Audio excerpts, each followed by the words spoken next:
Hello， 大家好，又係我哋天馬兄弟啦。嗱，今日咧我哋馬不停蹄咧嚟到咗呢一個珠海南平嘅正方南灣首府嘅。咁點解我哋嚟呢度咧？因為我哋南灣首府嘅話咧，係12月份嘅話咧就已經進入咗呢個收樓嘅季節。我哋1棟、14棟、15棟啦，都已經係進入咗呢個收樓噶啦。我哋亦都見到有唔少嘅一棟業主咧，之前咧收樓咧都已經入住咗嘅。都入住咗好多啦，其實。係。咁我哋亦都聽到唔少呢啲裝修聲啦，喺度熱火朝天咁工作緊。係啊。我哋前段時間咧就過嚟收咗條單位啦，咁跟住嘅話咧，亦都同業主進行咗呢個驗樓同埋裝修嘅呢一個溝通嘅。咁亦都有翻呢一個方案嘅啦。我哋今次咧就過嚟睇咧，同大家講講我哋正方嘅呢一個交樓品質，同埋我哋呢個單位點樣去裝修，對大家有冇點樣嘅參考嘅建議俾到大家？好啊，好啊，好冇？好。咁呢個時候咧，未到單位咧，我就進入同大家介紹下呢個南灣首府嘅情況先。咁正方南灣首府咧，位於呢個珠海南平鎮嘅。咁跟住咧，我哋係一個公交站距離咧，就可以到達呢個珠海最大嘅商場華發商都啦。亦都係最熱鬧嘅商場。咁跟住嘅話咧，呢度咧係鬧中取靜嘅感覺，因為我哋係正對住呢個南平水庫同埋黑白面將軍山嘅，所以呢個環境咧係非常舒服噶啦。呢度咧係一個新中式園林嘅設計，你會見到四水歸塘啦，包括我哋啲比較靚嘅宋式園林嘅一個設計，然之後嘅話咧佢有圍合式嘅一個流動嘅分佈。有翻呢一個小面積產品啦，同埋我哋嘅高層嘅大平層啦，76積、80幾積、90幾積，同埋我哋141積，同埋我哋173積，咁大，再同埋我哋嘅別墅產品。所以呢個項目嘅話咧，係亦都有唔少個同胞咧係比較中意嘅。別墅產品啊，寶哥。係啊，嗱，就係呢度啊。冇錯啦。所以其實呢個項目嘅話咧，我哋一個新中式園林設計，俾到大家一個唔少嘅一個即係。行喺園林入邊啊，你會感覺好舒服。即係比較有中國嘅風格嗰種味道喺度咯。因為我哋都話中式園林咧係一個雙刃劍，點解咁講咧？整得靚嘅，你就呢個園林，包括呢個設計咧，就肯定俾讚。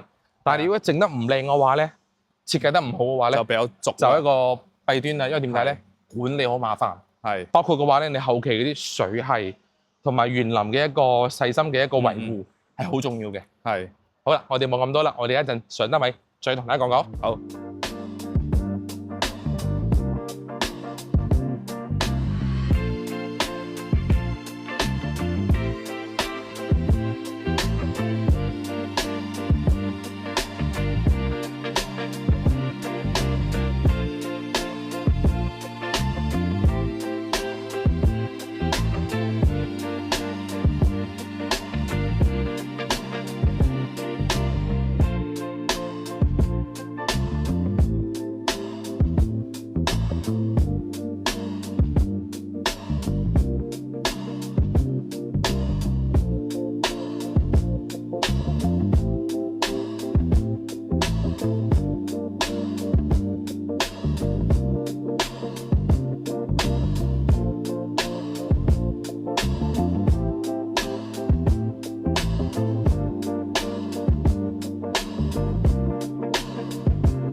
相信大家睇咗咁多嘅精彩鏡頭咧，就知道呢個單位咧係正方南灣首府76平方3房2廳1衛浴啦。係啊。咁呢個格局咧，其實比較市正嘅，因為好少有70嘅平方做到3個房間。係啊。而且呢個景觀咧，望住我哋成個南平水庫同埋呢個黑白面將軍山嘅話咧，嗰個視野山水畫。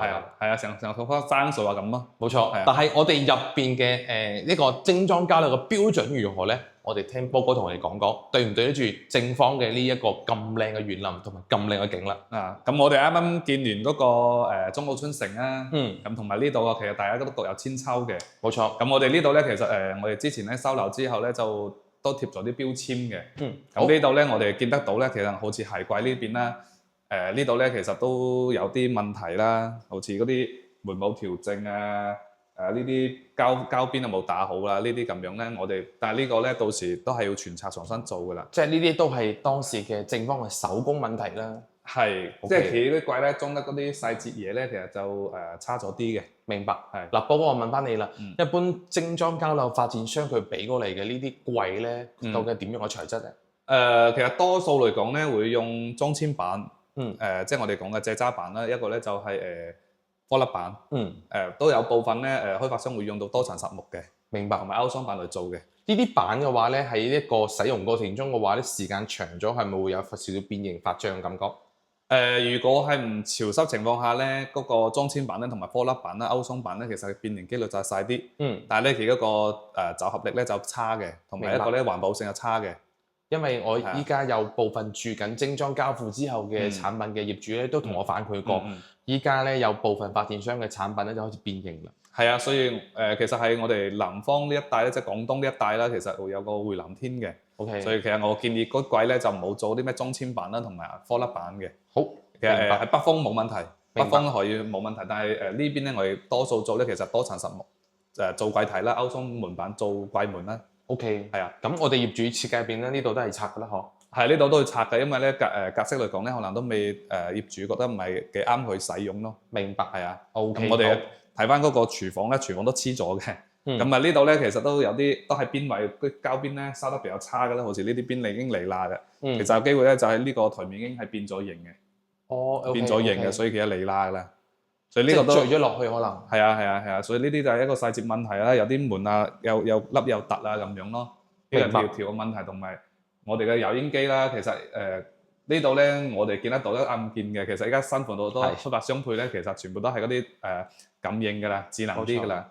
所以呢個咧就係我覺得係一個正方俾出嚟嘅一個電器差咗少少咯。即係雖然可能係老闆嘅大牌，但係咧你呢個款咧就肯定係 out 咗㗎啦。係啊。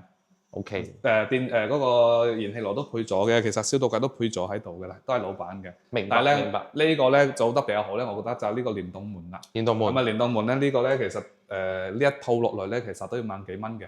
係。所以佢呢個咧就成本就比較高啲啦。的確係。因為佢呢個咧就係做到一個開放式嘅，同埋唔係開放式嘅功能啦。明白。係啊。的而且確嘅話咧就有啲差強人意咯，手工方面。係，就其實咧佢呢個手工方面咧，其實係關於嗰個師傅喺度施工嘅過程中嘅心情如何，即係做法啦。其實心情唔會點影響嘅。其實好多人咧，我哋唔會話因為自己心情去做嘢嘅，可能係佢平時已經嗰個技術已經水平咁樣咯。OK， 好。係啊，同埋做事嘅態度咯。咁呢個業主嘅話咧，佢呢個廚房有冇諗住點樣去整改？諗住全拆之後咧，按照傳統俾佢做翻咯。呢個廚房咧，一係開放式咁樣啦，但係我哋依家業主咧係中意唔要開放式嘅，所以到時我哋呢度都係全拆之後咧就砌翻牆，做翻非開放式嘅廚房嚟嘅。OK， 係啊。平時住比較中意煮嘢食嗬？係業主經常會自己煮嘢嘅。OK， 好，到呢個廳啦。廳咧，我哋會見得到咧，呢度咧嗰個天花啦、牆身啦，其實都係。批灰都比較瑕疵㗎啦，其實。OK。呢度咧，你睇下嗰啲色啊，有啲咧淡黃之後連漆都未上嘅。有啲咧就反正成樓似呢啲咧就上得唔均勻，呢啲咧係油漆油到唔夠位嘅。OK。正常係兩層，但係依家呢我哋見得到咧，呢一排成上面咧呢啲係透色嘅。明白。所以呢啲漆係好薄嘅，呢啲咧就好唔襟用㗎啦。明白。住咗1-2年之後，或者甚至一個回南天入咗水之後咧，呢個就好易壞㗎啦。明白。係啊。嗱，不過都係我自己感覺啦。我覺得無論係點樣都好，即係我自己作為用家感受下，即係無論發展商嘅牆做得靚唔靚都好，我都覺得我自己要轉翻其他，例如藝術漆，例如做翻部分護牆板修飾咁。係，因為我覺得個藝術漆咧會有翻一個防潮防霉嘅作用。而且咧，我可以大膽用抹布去抹佢，我唔驚。係啊。其實做精裝防改造咧，其實95%以上。業主咧其實係牆身全部都重新做嘅。明白。牆身其實咧係有一個最大嘅作用，一個係效果，一個就係你使用嘅頻率係最高嘅。明白。所以其實牆面呢一 part 咧都係對於裝修嚟講其中之一最重要一部分咯。OK， 呢個業主都係簡單藝術漆嗬。呢度咧因為佢嘅牆體咧唔係好平，所以咧因為咧你做嗰個液態漆咧，我哋會建議咧業主重新批灰之後咧，再嚟做嘅話咧，會更加靚嘅效果。OK。咁呢度呢個就你會多一筆嗰個批灰嘅費用啦。咁我哋咧就建議咧做亞晶石咧就可以慳翻呢一道工序批灰嘅。哦，即係揀翻亞晶石嘅藝術漆。係就可以減咗做重新批灰嗰個工序，因為咧亞晶石咧其實都要批噶嘛，批咧其實就一個過程中咧就有一個修復功能，即係走平功能啦。OK。係啊，咁你如果係液態漆嚟講咧，你係唔即係鐵本身個底好差啦，你咁樣再油上去，雖然個面咧嚟使用咧係好，即係質量好咗嘅，但係咧其實凹凸感又係修復唔到嘅，都係一樣會現翻出嚟嘅。所以明白。到時業主可能會覺得話點解油完之後仲嗰個瑕疵啊仲有喺度嘅咁樣。OK。係啊。好，哇！又學到嘢啦。係啊。咁我哋咧，我都見得到有啲插座咧，其實插座都有問題嘅。其實嗰啲零火線都火線同埋地線咧都接錯位嘅。哇！係啊，呢個咧就都係要整舉㗎啦。不過咧，我哋後期咧，我哋呢個咧地面都拆晒㗎。哦，即係業主都要換呢啲磚。係啊，因為我哋拆咗之後咧，呢度出去打通之後咧，一定要封窗㗎嘛，所以咁個景即係好似呢個角景咁靚喎，你唔封真係有啲嘥嘅。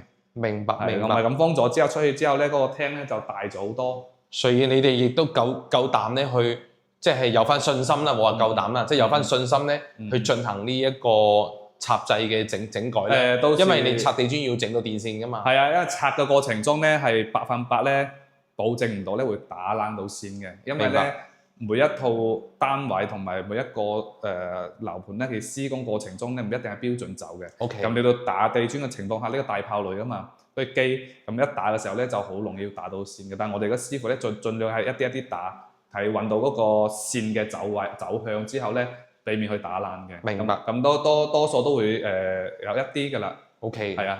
咁相當於真係全拆㗎啦喎。係啊，呢度咧我哋全拆之後咧，到時呢度咧鋪翻全屋嘅油工磚。OK。係油工磚咁樣。天花有冇點整？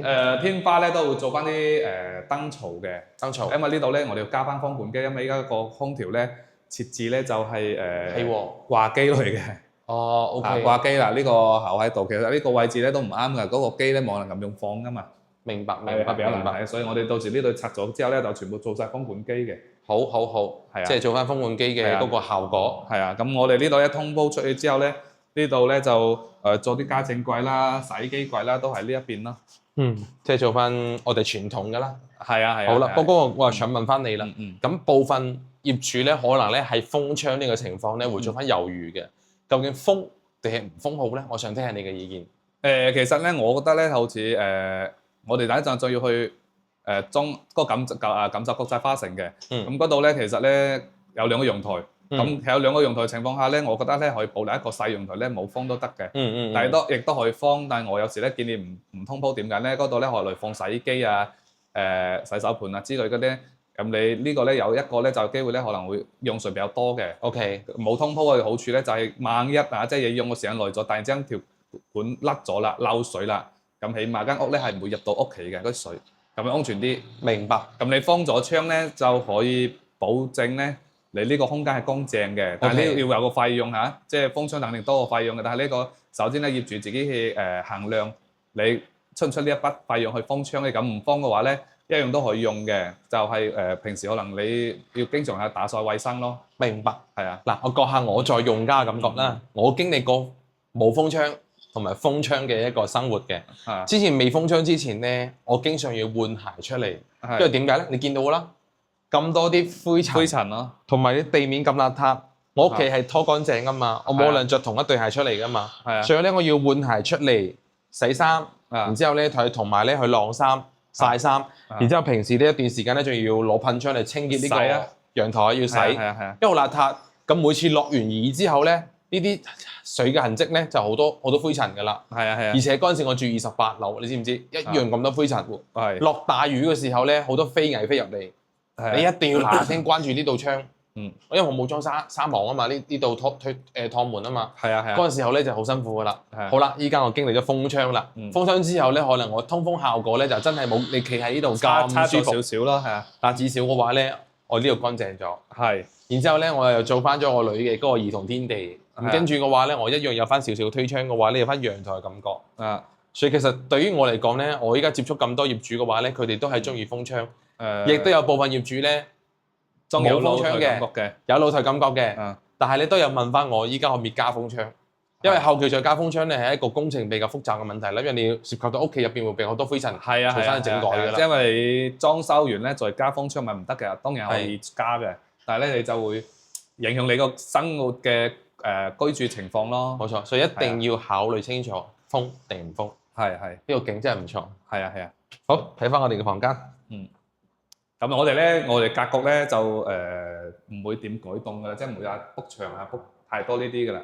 所以業主都需要3個房間。係啊，都做翻3個房間啦。咁我哋一個房間咧，其實見得到啦，一個工位啦。其實廁所呢度我哋講下廁所咧，其實嗰個都係有啲瑕疵嘅。咁呢度嘅瑕疵咧喺邊啲咧？都係有個打邊呢啲門咧固定線啊冇冇打膠嘅。OK。咁到時呢啲咧就其實打到一啲。呢上面又唔打啦，咁樣呢啲咧就會到時會出水出嚟噶嘛。明白。同埋呢度咧嗰啲磚啊唔平整啊，但係咧有個表揚嘅咧就係其個磚好少空鼓嘅。OK， 明白。其實呢個成屋個磚咧係好少空鼓嘅。明白。係啊。好。咁我哋呢個房間嘅話咧，呢啲咧都係一個牆面嘅問題為多嘅。咁我哋咧其實都。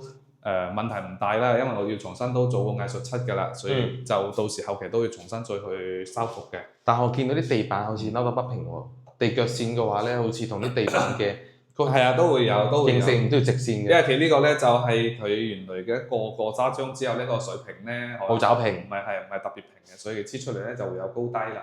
OK， 咁我相信業主。但係咧佢高低起身咧，佢唔會話太過喐動太大嘅。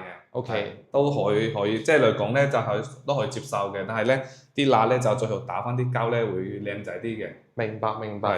業主都係要拆嘅，都係要拆嘅。同埋呢啲門咧，我哋都後期都換，一門咧就會比較薄啦。呢個門，所以隔音嚟講咧就會差啲。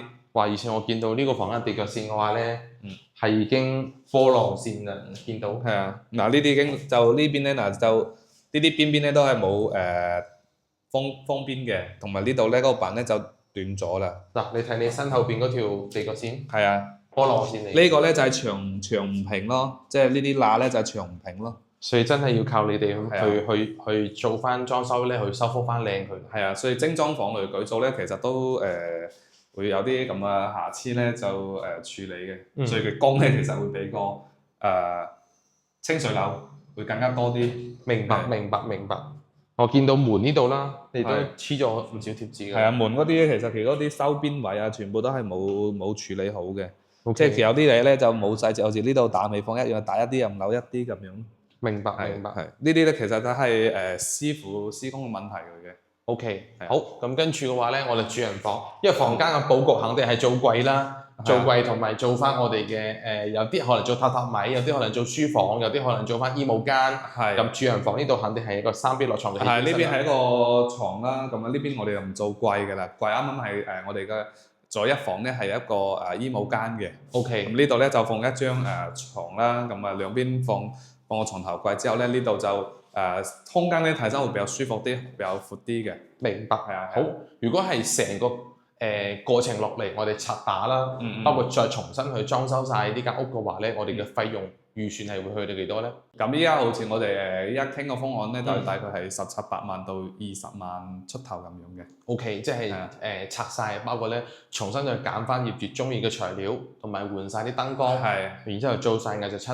係啊。相當其實係拆咗，差唔多係拆咗重類㗎啦。但係依家就係會多咗拆打嘅費用㗎咯喎。比清水樓裝修嚟講就係多咗拆打費用咯。係啊。明白。咁後期呢個咧，我哋因為未拆嘅有啲嘢咧，可能業主都會裝嘅過程中咧都會根據。其實有啲依家業主咧都嘅想法咧，同初步我哋傾嘅咧都有啲根據嘅，所以要確定咗之後咧，我哋就開工啦。明白。係啊。嗱，今日同大家去睇咗呢個正方南灣首富啦。其實我哋都知道。正方呢個園林同埋我哋嗰啲外邊嘅會所啦，我哋會所唔記得同你講啦，會所都好靚嘅呢度，好靚啊！我啱見到新嘅夏灣泳池啊嘛，係啊，咁做得咁靚嘅情況之下咧，但係交樓標準咧就實在有少少差強人意嘅，係。